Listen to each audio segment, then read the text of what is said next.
ഇപ്പോഴാന്ന് വെച്ചപ്പോൾ ആ ചേച്ചി പറഞ്ഞു ദേ ഇന്ന് 3 മണിക്ക് മൊബൈലിൽ വരുമെന്ന് പറഞ്ഞു. അങ്ങനെ ഒരു നിമിഷത്തേക്ക് ഞാൻ ലോട്ടറി അടിച്ച് പണക്കാരനാവാൻ പോണേന്ന് വിചാരിച്ചു. അങ്ങനെ നമ്മ പറഞ്ഞ നമ്പർ ആ ചേച്ചി എനിക്ക് കീറി തന്നു.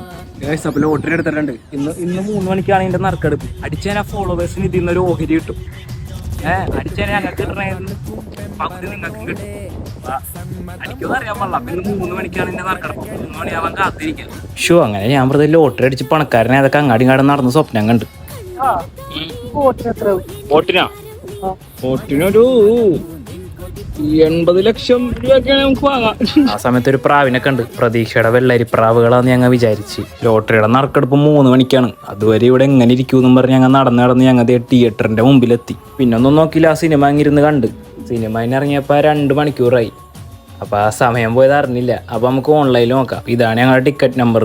ഓൺലൈനിൽ നോക്കി 80 ലക്ഷം പോയിട്ട് 100 റോളിൽ ഞങ്ങൾക്ക് അടിച്ചില്ല. നിരാശാജനകമായ കാഴ്ചകൾ പങ്കുവെക്കേണ്ടി വന്നു. അപ്പോൾ തന്നെ ട്രെയിൻ കയറി വീട്ടിൽ പോയി.